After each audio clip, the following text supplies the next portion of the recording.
Buongiorno amici, welcome back to Learn Italian for Travel. Sono Danielle, I'm Danielle, and today's lesson is going to be on a very important verb. It's an irregular verb. The verb is fare. Fare means to do or make. The thing about fare, though, it's used in many idiomatic expressions, and so it doesn't translate to do or to make when you put it with different expressions, and it's used in different ways too. So I'm going to talk about all of those ways that it's used right now in this video. So let's go through the conjugation because it's very important to know this verb because it's irregular and it looks kind of nothing like it does in the infinitive. Okay, let's conjugate the verb fare now. Fare we'll put up at the top in the infinitive form, and then we're going to go through and put all of the subject pronouns down. And if you don't know what these are, I would recommend you go back and watch the video on subject pronouns because this is the foundation of our conjugation. Io, I, okay, so the conjugation of fare is faccio, ripetete, faccio. The conjugation for the to form, you, singular, is fai, fai. Lui, lei, formal is fa. Ripetete, make sure you're repeating at home. The noi form, we, is facciamo, facciamo. The voi form is fate, and the loro form is fanno. So see how different they look like than the original. In my book, The ABCs of Italian Travel, I go through a bunch of different verbs. And when the verb is irregular, I put an I after it so you know that it doesn't follow that specific formula for regular verbs. So you know that you just have to memorize the different formulas. So fare I said is used to do and to make. But I'm going to give you a few idiomatic expressions right now where it translates more like to take or to do something else. Okay, so fare, I'm going to write in the infinitive here, and then I'm going to write the phrases, and then you'll see how it doesn't translate literally. Okay, so the first one is fare una foto. Okay, so that's to take a picture. You don't do a picture or make a picture. It translates to take a picture. Okay, and then the next one, fare una passeggiata, is to take a walk. Va bene? Poi, to take a bath or a shower, you also use fare. Fare un bagno is to take a bath. Fare una doccia is to take a shower. When you want to have breakfast, you don't say you have breakfast. You say fare colazione. And that is not the act of making breakfast or preparing it. It's the act of eating breakfast. And remember, with all of these, you are going to conjugate the verb fare according to the subject that you're talking about. So I'm just giving you the phrases with the infinitive. But for example, if you want to say, I'm taking a picture, you would say, io faccio una foto. Or you are taking a walk, tu fai una passeggiata. He is taking a bath, lui fa un bagno. She's taking a shower, lei fa una doccia. We're having breakfast, noi facciamo colazione. Per esempio, you have to conjugate the verb. The next one we'll do, which is important, is to go shopping. You say fare la spesa. Fare la spesa is to go grocery shopping.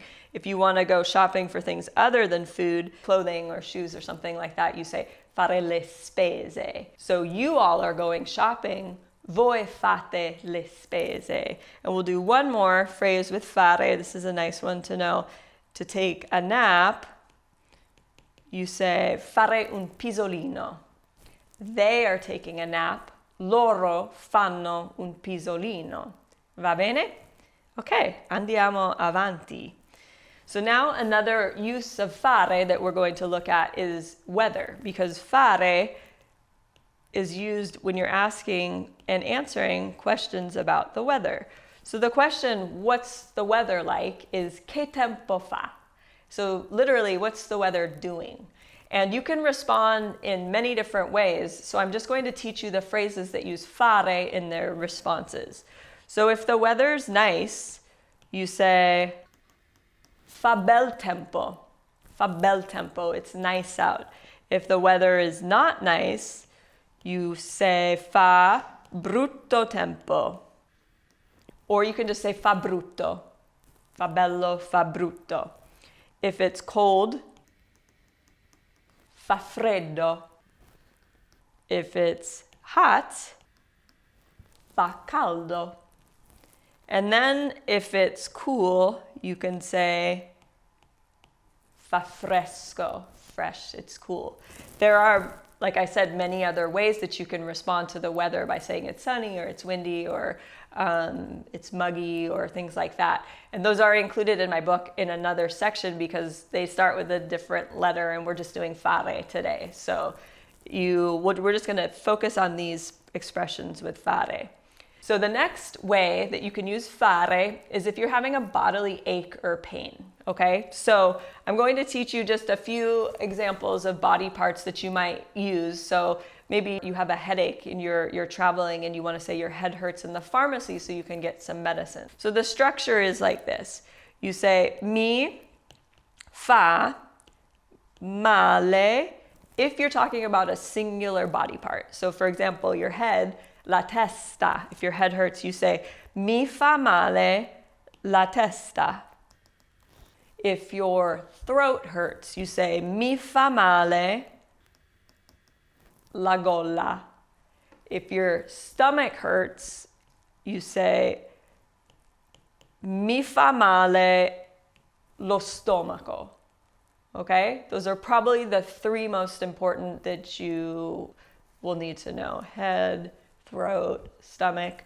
If a plural body part, if something plural, you want to say like your feet or your legs, the structure actually changes in Italian. So you would say mi fanno male when you're referring to something more than one. For example, my feet hurt. When I was with my parents in Italy, my dad's feet hurt a lot. We were walking a lot. So he said this phrase actually frequently. Mi fanno male I piedi. And the fanno agrees with the plural. The fa agrees with the singular.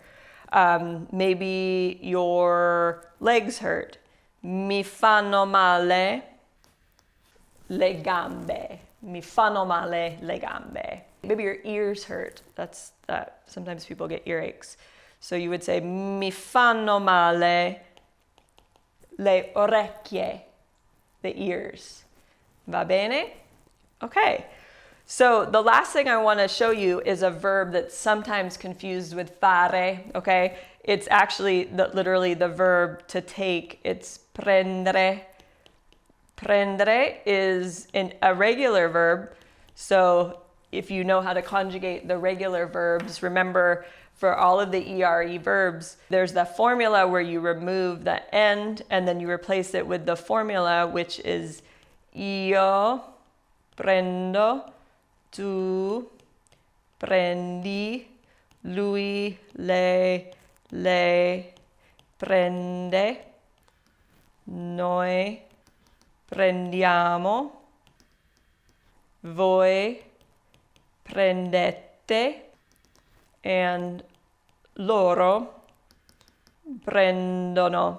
So these are all the endings for all regular ERE verbs. O, I, e, iamo, ete, onno. So prendere is used literally to take, you can take a train. Prendo un treno, prendo la macchina, prendo la bici, I'm taking it, or I'm taking an object with me. But you're also going to use it when ordering food or drinks in a restaurant. So if you're in a bar, for example, and you want to order a cappuccino, you're going to use the verb to take, okay, for ordering. So you would say, prendo un cappuccino. And the waiter might ask you, che cosa prende? And you could say, prendo un cappuccino, per favore. Va bene? So all of this information and more is found in the book that I just wrote, The ABCs of Italian Travel. So this was just a little piece, and I hope you enjoy this and you continue studying this beautiful language. Grazie, a presto.